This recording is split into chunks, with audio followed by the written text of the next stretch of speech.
Where have you been? I think I have been in the place of positives and negatives. And what have you learned? Uh, at least so far, it seems that whatever I used to consider boring or unpleasant, it actually might be just um like a like a mindset or something related to mind, and the thing actually being pleasant or boring. Because sometimes the same thing that was boring and unpleasant has been exciting. For example? So like, so like sometimes I feel like, oh, there's nothing to do for entertainment. Like there's nothing to watch, nothing uh, to like enjoy. Mm-hmm. And then other times, just doing nothing feels great.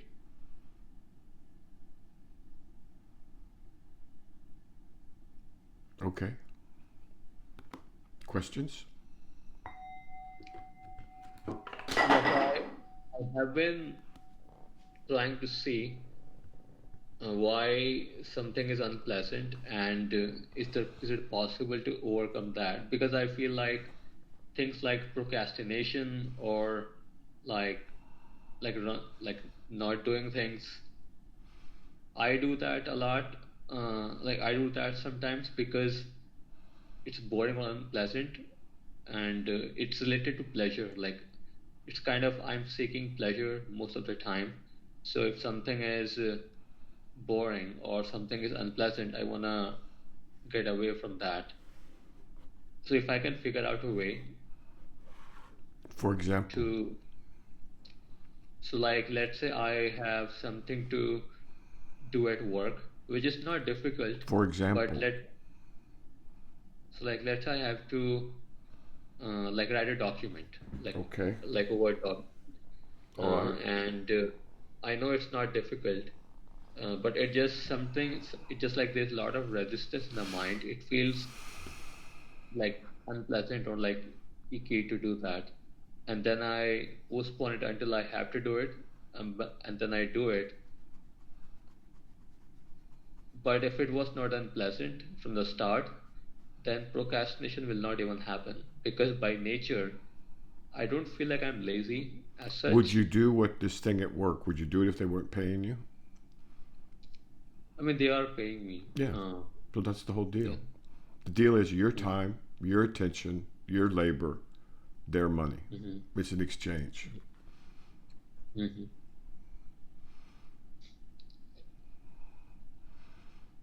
I think it's that I pro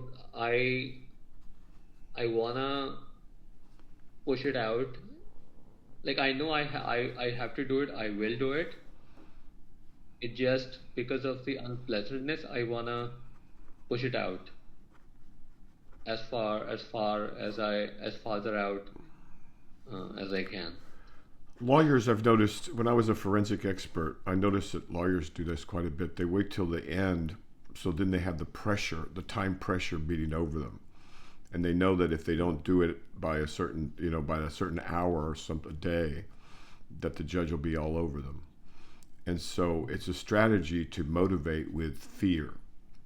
So what happens is someone leaves the worst part to the very end, but they know it has to be done, and so that at the end they what do they call it? They cram it. They smash it all Mhm. into the end part, and they do it in a big hurry to get it done. Mhm. Is there any of that? I think for me, before that point is reached, when I get actually like really under stress, I do it before then. So basically, as long as it's comfortable to push out, So I push out. what's the question?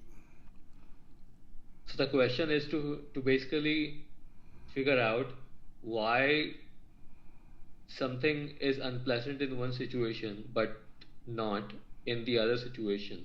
And if there's a When you say key, something that's so vague that, well, I mean, something, I mean, swimming, climbing a tree. You're like so, like like like writing a document When is or a like document? maybe When is writing a document for your company pleasant? sometimes like once sometimes it has been pleasant, yeah. Okay. And And what was and different in that time and the other times? yeah, even the same document that I'm talking about, once I started writing it and I started seeing the progress that I am getting it done, it turned into an enjoyable activity that, oh, I'm getting things done and this thing will not be on my mind anymore. It sounds like you just answered your own question.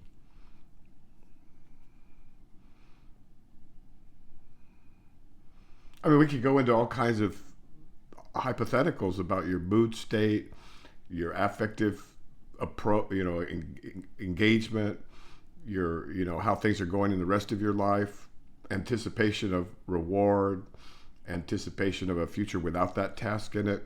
But what for? You just told me that sometimes it feels good, sometimes it doesn't feel good. Hmm.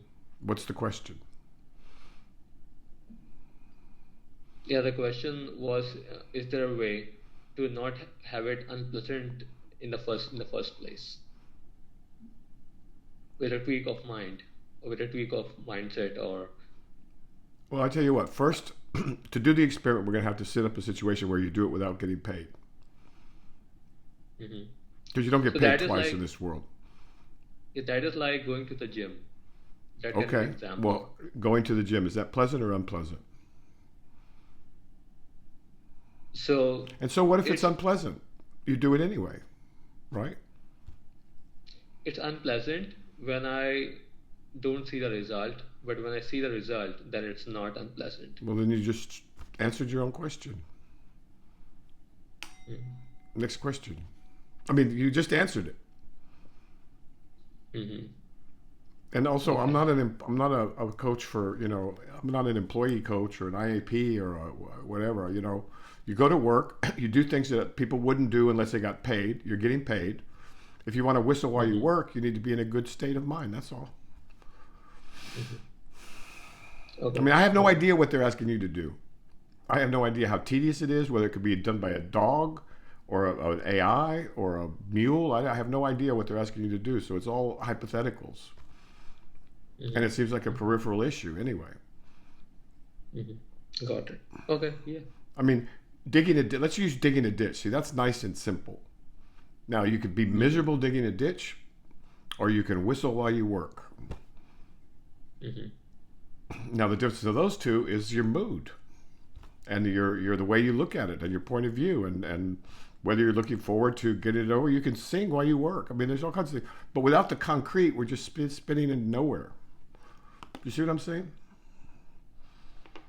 I see that, but I think to me, at least so far in my investigation, it seems to me it's having the options that is causing this thing. So when I first started working many years ago, I had no option. I had to work because I Mm-hmm. needed to get things done, like to achieve things, Mm-hmm. and things were never a problem. And Were even like what a going to the problem? gym. They were what a So, problem? so doing boring or unpleasant things was not a problem because I would not, there was no other option. Okay, Same with so now going to you've the added gym. another factor. You have alternatives. Yeah. Okay, well, that's different. Yeah, I think to me, it seems that whatever seems unpleasant, it's because I have other options that I do at that moment. Well, there may be an insight. That might be an insight. But you just answered your own question. So why don't you state it as a sentence? And let's look at it. I stated that because you asked me No, where just I'm state coming it as a from. sentence. State it as a sentence. Okay. So at least to me, it seems the things get unpleasant or boring uh, when I see there are other options that can when I have other Okay, options. now leave yourself out of it and just state it as a sentence and help other people. Okay.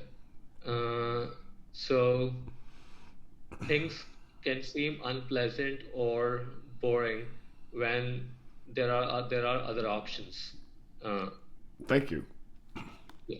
Correct. Very good. Insight. Good. Next question. Yeah, the next one is I'm like going through the book Which? Avatakam Sutra. Okay. Yeah, I'm about to finish second chapter, which is the first book.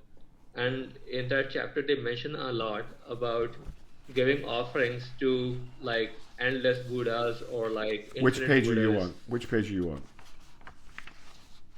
I don't remember the exact page. I think they have it like almost every other page. What's this thing?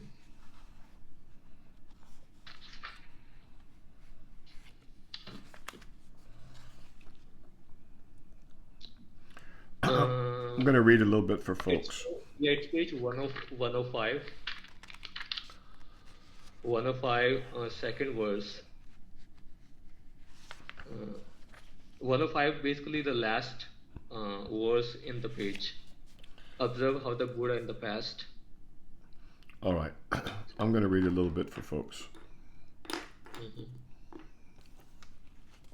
This is the Avatamsaka Sutra, the Flower Ornament Scripture, a very precious text that was translated into English just barely.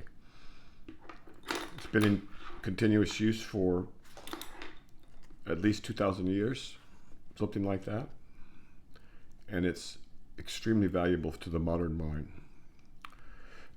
It uses an imagery, and primarily imagery, including imagery of visual and auditory and olfactory, even taste, to clarify the relationships of the different senses to one another and to the mind itself. And as it does this, it gently and gradually and inexorably increases the scope of mind, thus creating a brain that's more able to think constructively. This is first chapter, The Wonderful Adornments of the Leaders of the World. Furthermore, the wind spirit, unimpeded light, found the door of liberation, entering into all Buddha teachings and all worlds. The wind spirit, everywhere manifesting courageous action, found the door of liberation, providing extensive offerings to all the Buddhas, appearing in innumerable lands. The wind spirit, wind-striking cloud banner, found the door of liberation, eliminating the sickness of all sentient beings with a fragrant wind. The wind spirit, a rays of pure light, found the door of liberation, producing roots of goodness in all sentient beings and causing them to pulverize the mountain of multiple barriers. The wind spirit, power to dry up water, found the door of liberation, able to defeat boundless armies of malicious demons. The wind spirit, great voice, howling everywhere, found the door of liberation, annihilating the fears of all sentient beings. The wind spirit, tree branch hanging not top knot, found the door of liberation of the ocean of powers of elucidation, entering into the real character of all things. The wind spirit, going everywhere unimpeded, found the door of liberation of the treasury of techniques to harmonize and civilize all sentient beings. The wind spirit, various mansions, found the door of liberation, entering into still, serene, meditative poise and destroying the extremely deep darkness of folly and ignorance. The wind spirit, great light, found shining everywhere, found the door of liberation of unhindered power to go along with all sentient beings.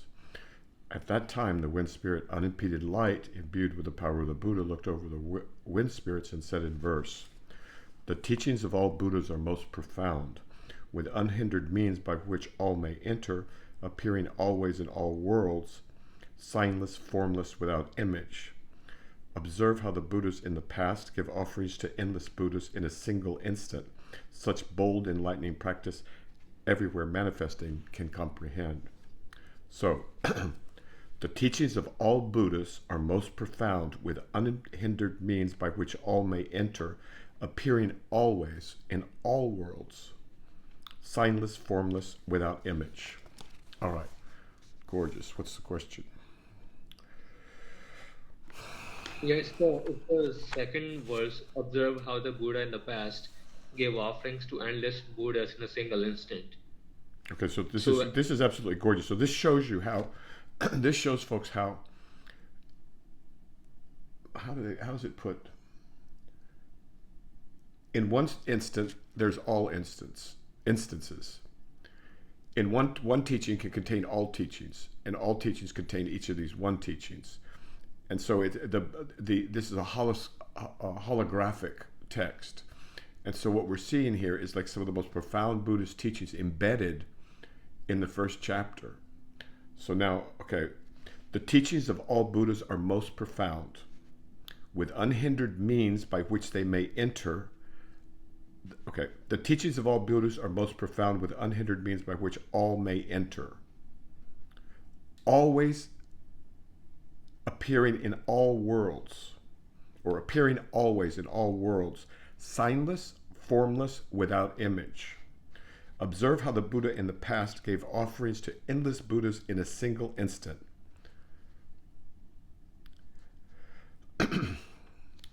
All right, that's what's the question about that line? Yeah, so when I read a sentence like that, I don't know what I should be doing. Like, I get an image. You shouldn't be doing anything. You should be absorbing the image. So I get that image that like there are like countless, like infinite number of Buddhas. How many all Buddhas around. are there? I mean, in reality, it's the same essence in all. And then the image pops up of like infinite people everywhere, all around, which are Buddhas. And then I'm giving an offering. How many Buddha? to them. Teaching Buddhas have there been? How many teaching Buddhas have there been? Mm-hmm. How many cycles of the teaching have gone on? That's okay, just something to contemplate. Go ahead. What's the question? Yeah, so this image that pops up where there are infinite Buddhas all around me, and giving offering to one is equivalent to giving offering to all. Yeah. So just visualizing this while reading it, is that what I supposed to be doing, or is there something more I should be doing? That's all you should need to do. That's all you need to do. Okay. Eventually you'll understand it, but you're on the first chapter. Mm-hmm. This universe fits on the end of this pencil right here. As a Zen, they in the universe in the Zenists they say, place the universe or the earth and the sky on your eyelashes, and then go from there. Right. So our view of the world is mistaken. This is trying to remove the delusions of the way we look at things now. Mm-hmm. And I don't think there's a real scientist that can disagree with that. I mean, just look at quantum mechanics. Or read David Deutsch, The Beginning of Infinity, the multiverse. It's kind of shockingly true that there's nothing new under the sun in a certain way. So these folks knew about that. So with regard to practice, just see, the thing has a rhythm to it. I don't know if I can do it, but I'll try.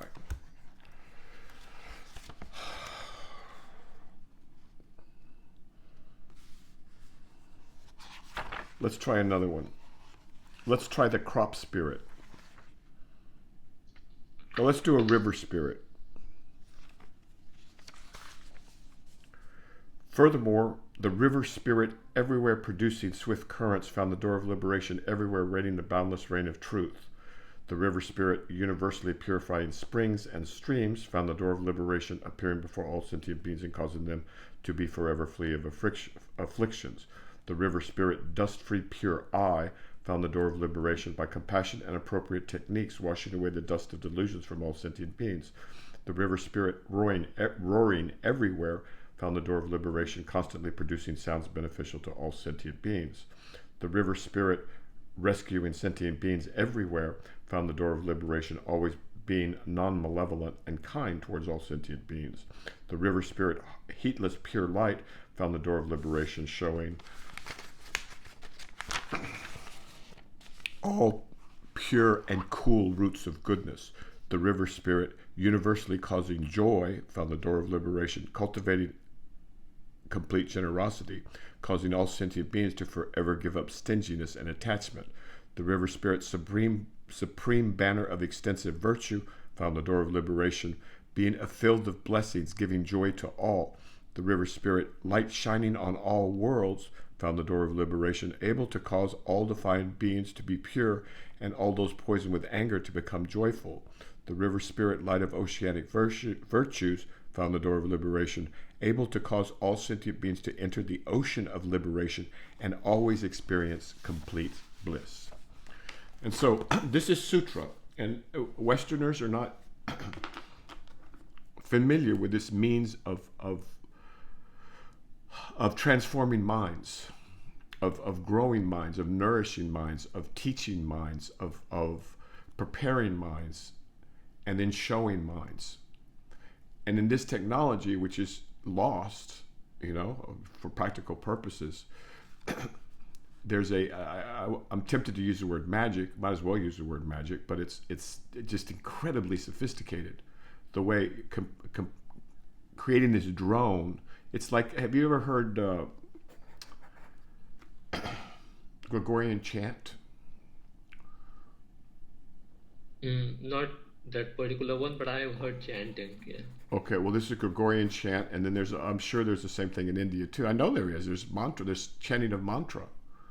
Chanting, But people yeah. chant mantra and they don't know what the word means. They don't know what it means. Namo Amitabha, Namo Amitabha, Namo Amitabha. It means infinite light, another name for the Buddha, right? Infinite light. Or Gate, Gate, Paragate, Parasongate, Bodhisattva. So this is at the end of the Heart Sutra, I believe.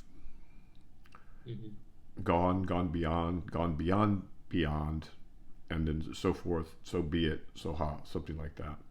So you don't have to do anything. You just have to read the text, and it's doing it with you or to you or for you or something like that. Is that clear? It's not like reading a high school, textbook. Okay, got it. And did you notice the incantation? Found the door of liberation, found the door of liberation, found the door of liberation, found the door of liberation, found the door of liberation. So at the end of that particular chapter, you'll have some idea of how a human might find the door of liberation. Now, what religions do typically is they condense that into one door. And if you don't go through this door, you're not getting in. Right? If you don't accept Jesus Christ as your Lord and Savior, you're not going to get in. That's what they tell you. But you can see how that concentrates the power in the wrong hand. I mean, in human hands. Whereas if you listen to Jesus directly, he says something akin to all rivers will flow to the sea. Just follow me, right? And so that's the door of liberation. All right? Something like that. I'm oversimplifying, but I'm trying to make the point. Next question. Yeah, I mean, and also I noticed one pattern has been emerging constantly, which is wisdom, compassion, and virtue. They talk about these three things a lot compared to everything else. And what are virtues in the Buddha? What does virtue mean in the Buddhist sense? Yeah, so they haven't gone into a definition of that yet. Okay. In this chapter. All right. So wisdom and compassion are the two wings. The major wings without which liberation is highly unlikely to occur. Because if you don't see that the other is you, like what Jesus taught, what you do to the least of these, you do unto me, right? Or treat your neighbor as yourself. If you haven't gotten that much, you're unlikely to get much further. But it's a process, so you don't have to stress it. Just don't block it. And they also talk about doing things for all sentient beings, not some sentient beings. And what I understand from that is, like, practically it might not be possible to help all, but maybe they are hinting towards helping people impersonally rather than because you are attached to them, or because like not discriminating people in that way. That's part of it, but when you understand more, you'll realize that sameness and difference is another, and separateness is an illusion, and You can't help one person. There's no such thing. But you don't know that yet. That, and so this lifts all boats. I mean, this is a tide that lifts all boats because there's an understanding that. What did you say in the beginning about the, in the individual case there is all the cases, something like that. I'm having difficulty explaining it right now. It's an insight that will occur to you as you grow, as you start to understand. You'll realize that separateness is the illusion, and the way we've been looking at the world this time, the most of us, right, is the delusion. That's the delusion. The reality is something totally different, and this individual self that we so, worship is actually a construction of the mind that not only does not hold up well, but it leads to all kinds of suffering, and it's an illusion. It's not really there, except in the most trivial of senses, from a mystical point of view. This is something that you have to discover this on your own. Got All right. it. All right. Yeah. The next one is about a tweet that you sent out yesterday. Okay. In this one, you say, I think the author is Fu-Shan-Hui, and it's about people who seek the way. Observe your own mind yourself. Yes. When you know the Buddha is within and do not seek outside, then mind itself is Buddha, and Buddha is the mind. When the mind is clear, you perceive Buddha and understand the perceiving mind. So here, when he says, when the mind is clear, is it the state of mind when there is no defilement, Just stop for a moment. Stop for a moment. Let's try something. Calm your mind a bit. And that's a very simple exercise. I want you to take the thoughts out. And then take the sensations out. And then take the memories out. And then take the personal details out. What's left?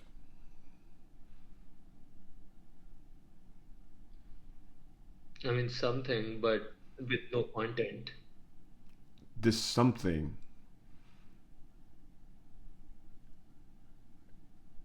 is Buddha mind.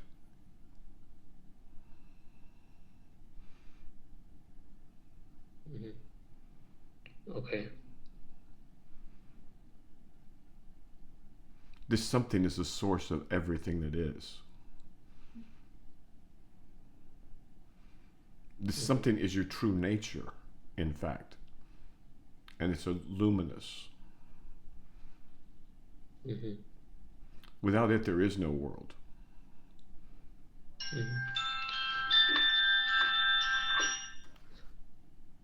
Okay, sir.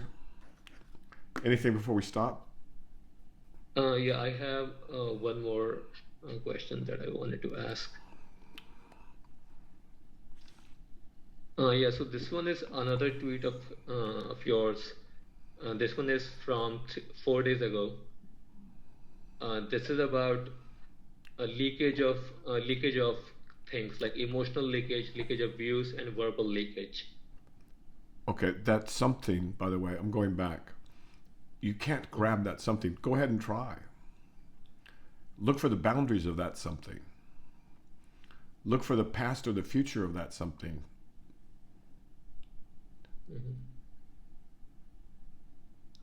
Try and decide if it's real or if it's not real, or if it transcends those two categories. Because you use the word something.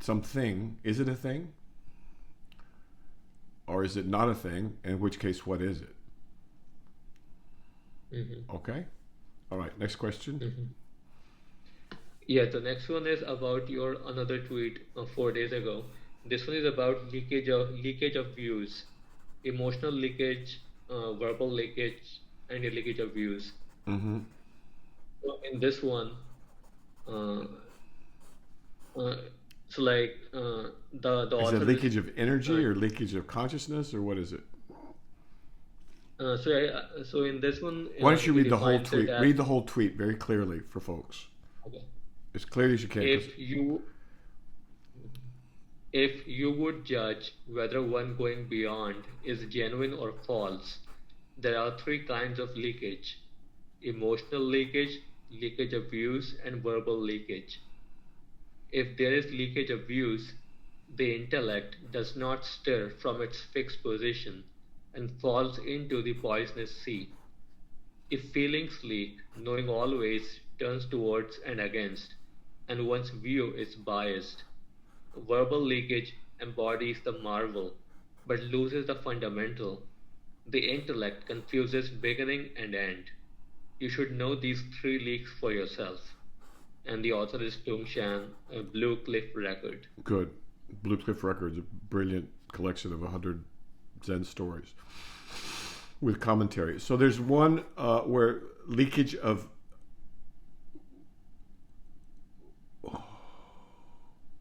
what was the first leakage, real quick, Leakage of views. and then what was The the second intellect one? does Oh, the intellect. What? This is uh, the important one. the intellect does not stir from its fixed position and falls into the poisonous sea. Okay, what does that mean? So when I read that, it seems to mean that intellect is not fixed. I mean, when intellect comes up, it's coming from a certain point of view, like in a fixed position.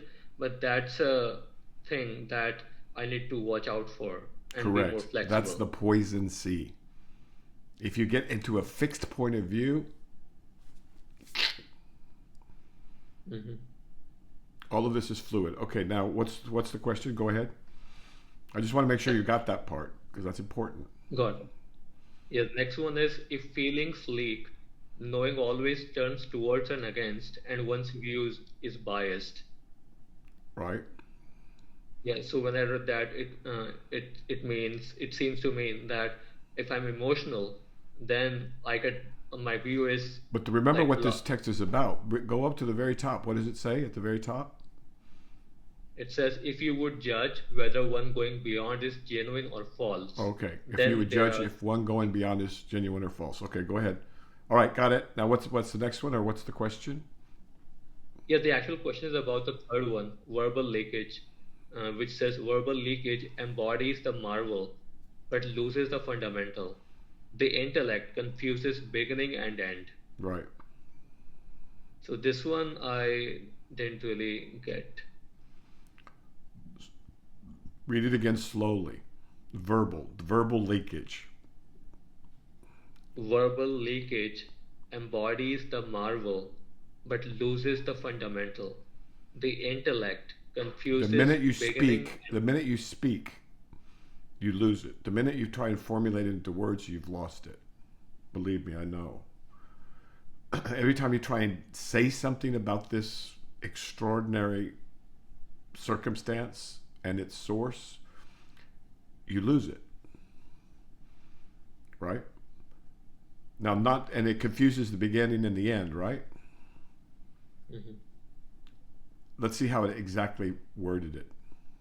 The intellect, The intellect confuses beginning and end. correct, because of our views on causality. I mean, that's from a scientific point of view. But anyway, so all right, so just let that one sit there. Mhm.